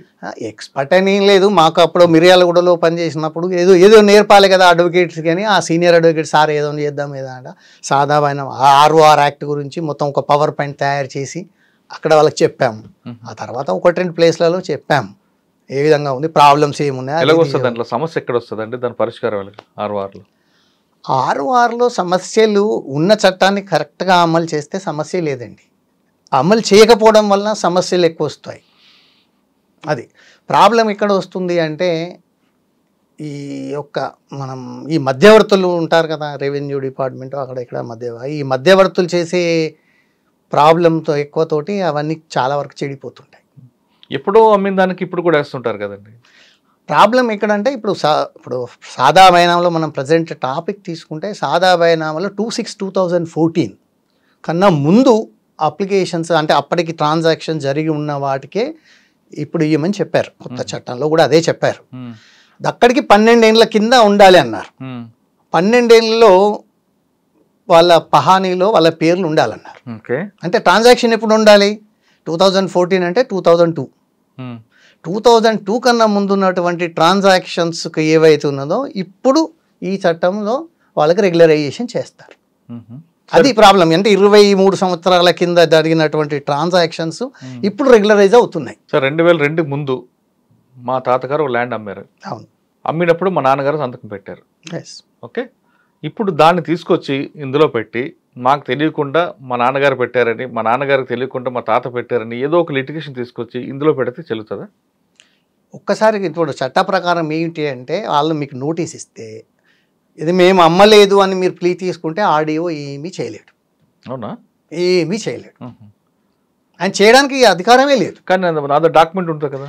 ఏదన్నా ఉండనియండి, మీరు ఆయన సివిల్ దావాకు వెళ్ళాల్సిందే, అప్పుడైనా వెళ్ళాల్సిందే, ఎప్పుడైనా వెళ్ళాల్సిందే తప్ప ఈ చట్టంలో ప్రకారం ఒక్కసారి నేను చెయ్యలేదు, నేను సంతకం పెట్టలేదు, ట్రాన్సాక్షన్ నాది కాదు, నా సిగ్నేచరు ఫోర్జుడో లేకపోతే మా నాన్నగారు అమ్మలేదు అన్నారనుకోండి, ఆడియోకి ఎలాంటి అధికారం లేదండి. ఆ డిస్ప్యూట్ పరిష్కరించే అధికారం ఆడియో. ఎవరు చేయాలండి? అది సివిల్ కోర్టే చేయాలి, సివిల్ కోర్టుకే వెళ్ళాలి. కానీ దీన్ని కవర్లుగా చేసుకొని చాలా మంది డబ్బులు సంపాదన చేస్తుంటారు కదండి. అది మీరు అంటున్నారు, నేను అనలేను. ఇప్పుడు వచ్చే ప్రాబ్లమ్స్ అక్కడే వస్తున్నాయి. 9 లక్షల చేంజ్ ఏదో ఉన్నాయని చెప్తున్నారండి. వాస్తవంగా లీగల్గా జరగాలంటే అందులో 5% కూడా జరగవు. నాకున్న ఎక్స్పీరియన్స్ ప్రకారం చెప్తున్నా 5% కూడా జరగవు. ఏంటి లిటిగేషన్స్? ఈ సాదా అభయనామాల లిటిగేషన్ ఏదైతే ఉందో 5% కూడా జరగకపోవచ్చు. వేయడం వేస్ట్. వేయంటే అప్పుడు ఉన్నాయి అప్లికేషన్స్ వాళ్ళు పెట్టుకున్నారు. ఇప్పుడు రెవెన్యూ ఆఫీసర్స్ వాళ్ళకి అధికారాలను దాని అధికారం ప్రకారం చేయాలి. చేస్తే సంబంధం ఏం పెద్దగా ఏం లేదు. ఏంటి అంటే మన దగ్గర పహానీస్లోనే పేర్లు ఎప్పుడు రాయలేదు, చాలా వరకు మిస్ అయ్యాయి. 12 సంవత్సరాల పాటు పహానీలో పొజిషన్ కాలంలో ఆయన పేరు రాయాలి అన్నారు. అది జరగలేదు. జరగనప్పుడు ఇంకా ఆడియోకి అధికారమే లేదు. అయిపోయింది. అవన్నీ తీసేయచ్చు కదా. ఇప్పుడు మీ దగ్గర ఒకవేళ సాదా బైనామా ఉందనుకున్నా, అసలు అది సాదా బైనామానా కాదా అనేది కూడా చూడాలి. చూస్తేనే మీకు జ్యూడిక్షన్ వస్తుంది. సాదా బైనామా అంటే ఏంటి? అప్పుడు అమ్మిన రోజు అతను పట్టేదారు అయి ఉండాలి, అతనికి మార్కెటబుల్ టైటిల్ ఉండాలి, ఆ రోజు అతను అమ్మాలి, పొజిషన్ డెలివరీ చేయాలి, మీకు డబ్బులు మొత్తం ముట్టాలి, సర్వ హక్కులు మీకు ఇచ్చినట్టుగా ఉండాలి. ఈ 4 ఇంగ్రీడియంట్స్ అందులో ఉండాలి. అందులో ఏది లేకున్నా పోయినట్టే. అయ్యో, ఈ 3 ఇచ్చి పొజిషన్ లేదనుకోండి. పొజిషన్ లేకపోతే లేనే లేదు. ఇంకా పొజిషన్ లేకపోతే ఎక్కడదండి? పొజిషన్ లేకపోతే మీకు సాదా బైనామానే లేదు. ఓకే, పొజిషన్లో ఉన్నాడు అనుకోండి అవతల వ్యక్తి, అప్పుడు పొజిషన్లో ఉన్నా మీకు మళ్ళీ ఈ 12 సంవత్సరాలు మీ పొజిషన్లో లేకపోతే, మీరు స్మాల్ ఆర్ మార్జినల్ ఫార్మర్ కాకపోతే ఆర్ఓఆర్ యాక్ట్ లేదు, మీకు సాదా బైనామా లేదు. ఒకవేళ ఆ రోజు అమ్మిన రోజు సపోజ్ ఒక మైనర్ దగ్గరికి వెళ్ళి కొన్నారనుకోండి, మేజర్ అయి ఉంటాడు కాబట్టి ఇప్పుడు మేజర్ అయి ఉన్నా పనికిరాదు. మైనర్ తోటి అప్పటి ట్రాన్సాక్షన్ చెల్లదు. ఒక పిచ్చివాడితో దగ్గర కొన్నాడు, ఒక పిచ్చివాడు ఉన్నాడు ఊర్లే, అతని ల్యాండ్ ఏదో కొట్టేద్దామని మీరు సాదా బైనామా సృష్టించుకున్నారనుకోండి, చెల్లదు. అంటే మైనర్ గానీ మానసిక స్థితి సరిగా లేదు, incapacity to contract. Capacity, contract చేసే కెపాసిటీ ఉండాలి ఆ రోజుకి, లేకపోతే లేదు. 2002 బిఫోర్ అప్పుడే కదా. 2002 అయితేనే 12 సంవత్సరాల పహానీలో వస్తుంది, లేకపోతే ఎలా వస్తుంది? మరి దీనికి రెమెడీ ఏంటండి? రెమెడీ సివిల్ కోర్టుకు వెళ్ళాల్సిందే, వేరే రెమెడీ లేదు. ఆర్డీఓకి లేదు. ఆర్డీఓకి లేదు. ఆర్డీఓ గారు దగ్గరికి వెళ్ళి కొంతమంది మేము చేసి పెడతాం, నేను డబ్బులు తీసుకుంటాను, జరుగుతుంటాయండి. మనం ఇవన్నీ మీరు చెప్తున్నా కదా, ఒకవేళ లీగల్గా ఫైట్ చేస్తే ఏవి 90% కూడా చెల్లవు. ఈవెన్ పాత ఆర్ఓఆర్ యాక్ట్లో కూడా 95% తప్పులే. కాకపోతే ఎవరు పట్టించుకోలేదు. అప్పుడు ల్యాండ్స్ విలువ లేదు, అది లేదు, ఇది లేదు, జరిగి ఉన్నాయి, పట్టించుకోలేదు. ఇప్పుడు చాలా విలువ ఉన్నాయి కాబట్టి అలా తప్పకుండా పట్టించుకుంటారు. అట్లేం ఉండకపోవచ్చు. అంటే వీళ్ళు టేబుల్ వర్క్ చేసుకోవాలి. అసలు ఫస్ట్ ఏంటంటే రెవెన్యూ ఆఫీసర్, ఆర్డీఓ గారు వాళ్ళ సంబంధించిన స్టాఫ్ తోటి మనం అనుకున్న 3 టేబుల్ వర్క్ చేసుకోవాలి. లేకుండా మీరు నోటీస్ ఇస్తారు, మళ్ళీ వచ్చినాక మళ్ళీ అదే ఆబ్జెక్షన్ వస్తుంది. లాభం ఏం జరుగుతుంది మనకి? ఇప్పుడు 9 లక్షల్ని ఫస్ట్ సార్ట్ అవుట్ చేస్తే అసలు ఇక్కడ ఎన్ని పోతాయో తెలిస్తే మిగతాది ఏదన్నా ఉంటే ప్రయత్నం చేయరు. 5% కూడా అవుతుంటున్నారు కదా. నాకు అంటే ఇప్పుడు మీరు రంగారెడ్డి చెప్తున్నారండి, 37,000 ఏమో సంగారెడ్డి చెప్తున్నారు. 37,000 అంటే ఆ మధ్య కాలంలో కూడా ల్యాండ్స్ వాల్యూస్ పెరిగినాక రిజిస్ట్రేషన్ చేయించుకోకుండా ఎంతమంది ఉంటారు? ఇవి ఏడికెళ్ళి వచ్చాయి? 2002 కన్నా ముందు ల్యాండ్ వాల్యూస్ సిటీ చుట్టుపక్కల చాలా పెరిగినప్పుడు అప్పుడు అమ్మకుండా ఎంతమంది అమ్ముకున్న వాళ్ళు తప్పకుండా రిజిస్ట్రేషన్ చేయించుకున్నారు. ఏదో 60, 65, 70లో ఆ కాలంలో అంటే వేరు. కానీ ఈ సంగారెడ్డి ఏరియాలో 35,000, 37,000 ఉండడం ఏంటి? అదే లిటికేషన్ అది అంటే ఇప్పుడు ఏమవుతుంది అంటే ఇది ఒక అవకాశం వచ్చిందంటే ఏదో ఒక కాగితం మీద సృష్టించి చేసేటివి చాలా ఉంటాయి. అది కొంత ఇప్పుడు దీంట్లో కూడా రెవెన్యూ వాళ్ళు అదో అప్పుడు కొనుక్కున్న వ్యక్తి అయితే ఇలాంటి విషయాలు భయపడక్కర్లేదు. అప్పుడు నిజంగా కొనుక్కున్న వ్యక్తి అయితే తప్పకుండా భయపడాల్సిన అవసరం లేదు. ఆ రిజిస్ట్రేషన్ వాళ్ళలో ఉంటాయి, అయిపోతుంది. 12 సంవత్సరాలు ఉండాలి. స్మాల్ ఆర్ మార్జినల్ ఫార్మర్ అయి ఉండాలి. రెండు కాలమ్స్ లేవనుకున్నప్పుడు పోతుంది. లేదు ఆయన అదే ఆడియో వారికి జ్యూడిక్షన్ లేదండి, ఆడియో చేయడానికి లేదు. ఆయన మేము ఇచ్చేసేయాలి, మీకు 12 సంవత్సరాల లోపల లేదు కాబట్టి నేను ఎంటర్టైన్ చేయలేను, మీరు సివిల్ కోర్టుకు ఏదో మీ రెమెడీస్ లీగల్ రెమెడీస్ చూసుకోండి అని పంపించాలి, అంతే. సార్ మీరు చాలా జడ్జిమెంట్లు ఇచ్చుంటారు కదా, జడ్జిమెంట్లు ఇవ్వడం వేరు, కానీ ఒక జడ్జిమెంట్ సమాజాన్ని మీద ప్రభావం చూపించేది ఒక కేస్ స్టడీగా ఉందా? తక్కువగా ఉంటాయి మా లెవెల్లో. అంటే ఇప్పుడు హైకోర్టులో వాళ్ళ దగ్గర ఎక్కువగా ఉంటాయి, మా దగ్గర తక్కువగా. ఒక్కోసారి కింద కోర్టులో కూడా కొన్ని కనిపిస్తుంటాయి కదా అక్కడక్కడ. కొన్ని ఉంటాయి, కొన్ని చాలా తక్కువగా ఉంటాయి. ఇప్పుడు మా దగ్గర మిర్యాలగూడలో మీకు కోర్టులో మర్డర్ చేశారు. కోర్టులో కళ్ళ ముందే అంటే కోర్టులో అంతా క్లయింట్స్ వాళ్ళు చూస్తున్నా మర్డర్ చేశారు. మీరు బెంచ్ మీద ఉన్నారు? లేదు నేను లేదు, వేరే నాకన్నా ముందు ఎప్పుడో నా దగ్గరకు వచ్చింది ట్రయల్కి. నా దగ్గరకు వచ్చింది ట్రయల్కి. ఇప్పుడు అట్లాంటి కేసుల్లో సరే ఎవిడెన్స్ చెప్పకపోతే నేనేం చేస్తాను, కొట్టేస్తాను. అప్పుడు సమాజం మీద ప్రభావం ఏమంటారు, కోర్టులో కూడా మర్డర్ చేసినా కొట్టేశారు. అవును, అదే వస్తుంది. నా కళ్ళ ముందు జరిగింది కదండి, అదే ఉన్నది కదా. కోర్టులో మర్డర్ జరిగితే కూడా వదిలిపెడుతున్నారనే ఒక కాన్సెప్ట్ వస్తుంది. ఆ కేసు ఏమైందండి మరి? కేసు కన్విక్షన్ వచ్చింది. ఆమె చంపబడిన వాళ్ళ భార్య ఏదైతే ఉందో ఆమె చెప్పింది, ఒక 2-3 అక్కడ ఉన్న విట్నెస్లు కూడా చెప్పారు, బాగానే చెప్పారు వాళ్ళు. సార్ సాధారణంగా మీరు జడ్జిమెంట్లు అన్ని ఇంగ్లీష్లో ఇస్తారా, తెలుగులో ఇస్తారా? ఇంగ్లీష్. కానీ వేరే రాష్ట్రాల్లో తీసుకుంటే పోలీస్ స్టేషన్కి వెళ్ళి కంప్లైంట్ తెలుగు రాస్తారు, మన స్టేట్లో తీసుకుంటే వేరే రాష్ట్రాలకి మన స్టేట్కి తయారుగా చూపిస్తాం. మనం పోలీస్ స్టేషన్కి వెళ్ళి కంప్లైంట్ ఇస్తే తెలుగులో రాసిస్తాం, నాకు జరిగిన అన్యాయం అయ్యా, ఇది జరిగింది అని. ఎఫ్ఐఆర్ కాపీ మాత్రం ఇంగ్లీష్లో ఇస్తారు. అట్లే ఇక్కడ లేదు, ఎఫ్ఐఆర్ కాపీ తెలుగులో ఇస్తారా? కానీ కొన్ని స్టేషన్లు ఇంగ్లీష్ ఇస్తారు. మిగతా కాలమ్స్ అన్ని ఇంగ్లీష్లో ఉంటాయి, కానీ మీకు ఇచ్చినది అంతే ప్రింట్అవుట్ తెలుగులోనే. తర్వాత చార్జ్ షీట్ వచ్చేసరికి విచారణ మాత్రం తెలుగులో జరుగుతుంది. విచారణ అయిన తర్వాత చార్జ్ షీట్ ఇంగ్లీష్లో వేస్తారు. ప్రాసిక్యూషన్ జరిగేదంతా కూడా ఇంగ్లీష్లో జరుగుతుంది. జడ్జిమెంట్ ఇంగ్లీష్లో ఇస్తారు. దీనివల్ల బాధితుడికి న్యాయం జరిగింది అనుకోవాలా, జ్యుడిషియల్ మీద నమ్మకం పెరుగుతుంది అనుకోవాలా? అది ఓన్లీ లాంగ్వేజ్ ప్రాబ్లం బ్యారియర్ ఉంటుంది తప్ప, కానీ ఇప్పుడు వాళ్ళ స్టేట్మెంట్స్ అన్నీ తెలుగులోనే ఉంటాయి.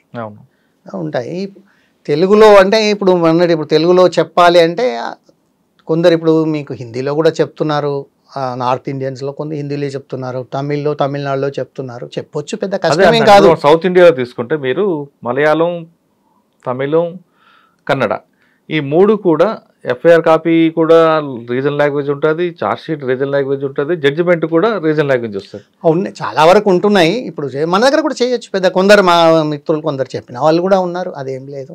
కాకపోతే మనం ఇంకా దానికి అది కాలేదు.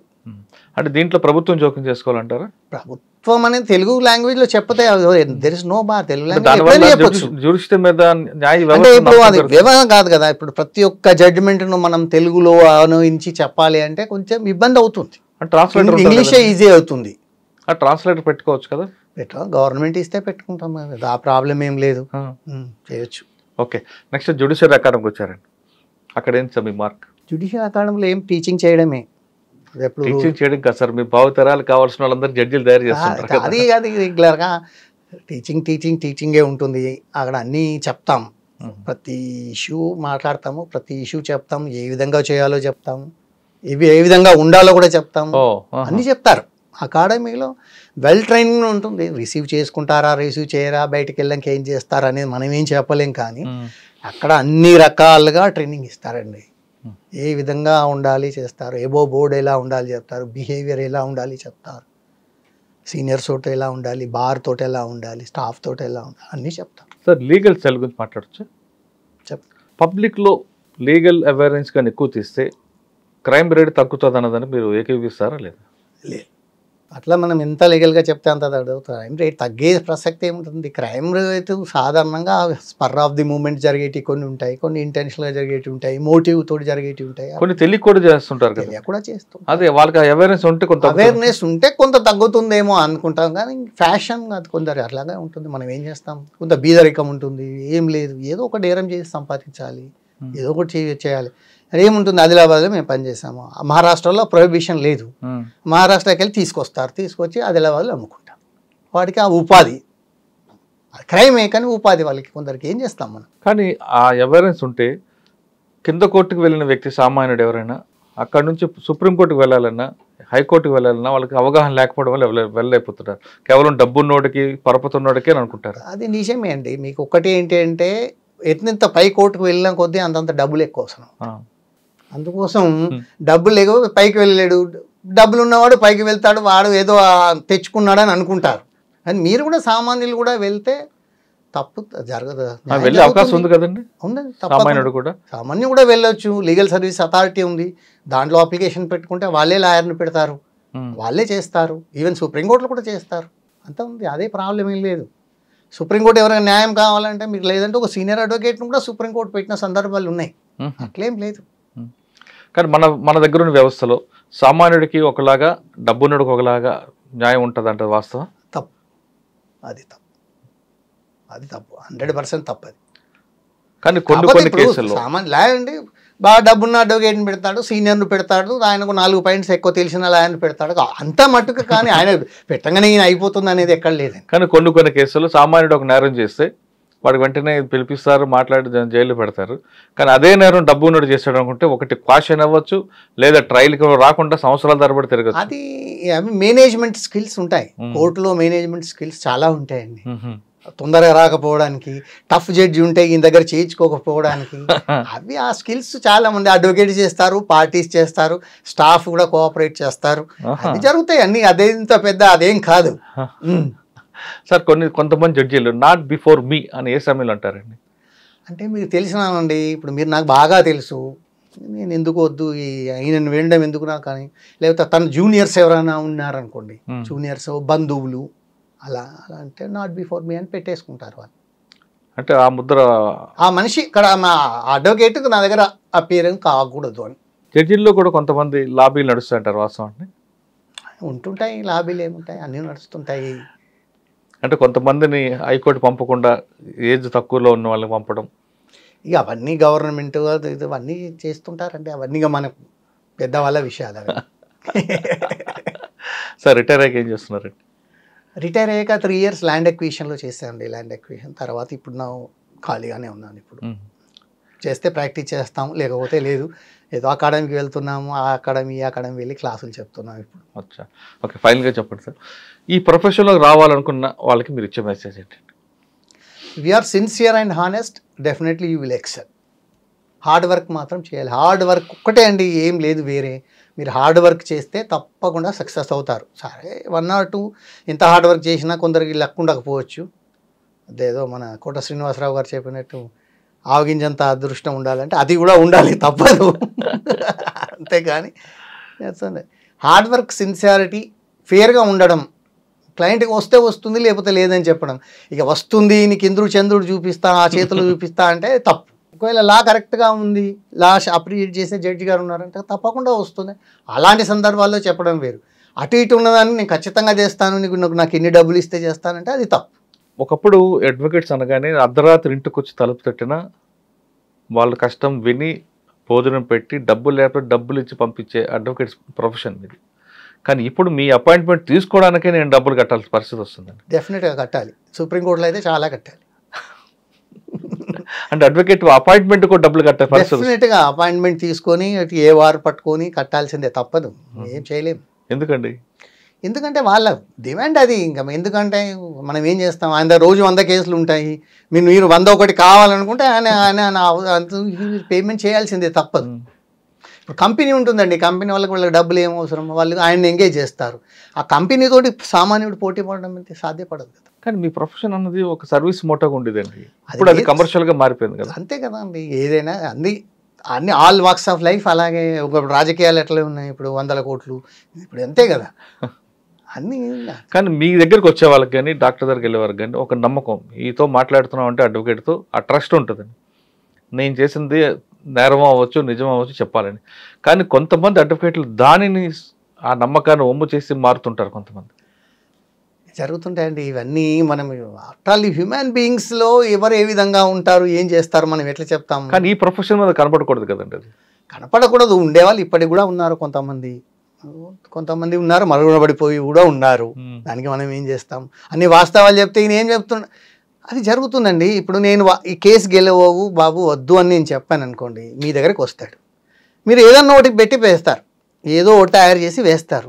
వేసిన తర్వాత ఏమవుతుంది, లాస్ట్కు అదర్ సైడ్ భరించలేకనో ఇది భరించలేకనో ఒక 10%కో 20%కో కాంప్రమైజ్ అవుతారు, 2 కోట్లు వస్తాయి. నేను కేసే గెలవనన్నాడు, నాకు 2 కోట్లు వచ్చినాయని అనుకుంటే అప్పుడు ఏం చేయాలి నేను? నిజంగా కేసు గెలవడం తెలిసి ఏదో ఒక లిటిగేషన్ పెడితే ఎంతో కేక్ వస్తుంది. కేక్ వచ్చింది ఇప్పించినారు మీరు కాబట్టి మీరు చాలా పెద్ద అడ్వకేట్ కింద లెక్క. వాస్తవం చెప్పినాం కాబట్టి ఇది కాదు. లేదు అంటే క్లయింట్లు కూడా అలాగే తయారండి. అంతే మరి. ఆఫీస్ పెద్దదైతే వెళ్తున్నారు, ఆఫీస్ పెద్దది కావాలి, అన్నీ పెట్టాలి, జూనియర్స్ బాగా ఉండాలి, క్రికెట్ టీం ఉండాలి, రిసెప్షన్ ఉండాలి, ఇవన్నీ ఉంటేనే వెళ్తున్నారు. అట్లా అట్లా వాళ్ళు కూడా ఉంటారు. దానికి ఎందుకు, ఇప్పుడు కార్పొరేట్ సెక్టర్ కూడా ఇందులోకి వచ్చేసింది, ఆ విధంగానే మేనేజ్ చేస్తారు, దానికి ఏం చేస్తాం. కానీ ఒకప్పుడు అడ్వకేట్స్ కానీ ఒక 6 నెలలు 1 సంవత్సరం వరకు ఫైనాన్షియల్గా కొంచెం టైట్ ఉన్న పీరియడ్, అది సీనియర్ డబ్బులు ఇస్తుంటే అది లేదుగా. చాలా వరకు 3, 4, 5 సంవత్సరాలు 10 సంవత్సరాలు కూడా టైట్ ఉన్న అడ్వకేట్స్ చాలామంది ఉన్నారు సీనియర్స్. ఇంకా ఇప్పుడు కొంత బెటర్ ఏదో సంపాదించుకుంటున్నారు కదా, ఆ రోజుల్లో 10-15 సంవత్సరాలు కూడా హ్యాండ్ టు మౌత్ లేని అడ్వకేట్ చాలామంది, తర్వాత ఎక్సెల్ అయిన వాళ్ళు కూడా ఉన్నారు. దానికి మనం ఏం చేస్తాం. ఈ డిపార్ట్మెంట్కి రావాలనుకున్న వారికి నీట్గా నిజాయితీగా హార్డ్ వర్క్ చేసే వాళ్ళు మాత్రం రండి అంటున్నారు అజిత్ సింహారా గారు. ఆయనకున్న సర్వీస్లో 7 సంవత్సరాలు లాగా అడ్వకేట్గా పనిచేసి ఈరోజు మంచి అడ్వకేట్గా, మంచి జడ్జిగా, అవుట్ స్టాండింగ్ జడ్జిగా రిటైర్ అయ్యారు. రండి, డిపార్ట్మెంట్కి వచ్చిన తర్వాత మాత్రం నీతిగా ఉండండి, చాలా స్పష్టంగా చెప్తున్నారు అజిత్ సింహారా గారు. ఇది వారం అజిత్ సింహారా గారితో ఎక్సలెంట్ ఇంటర్వ్యూ. వచ్చే వారం మరొక ఇష్టం మళ్ళీ కలుద్దాం. నమస్తే, థ్యాంక్ యూ అండి, థ్యాంక్ యూ వెరీ మచ్.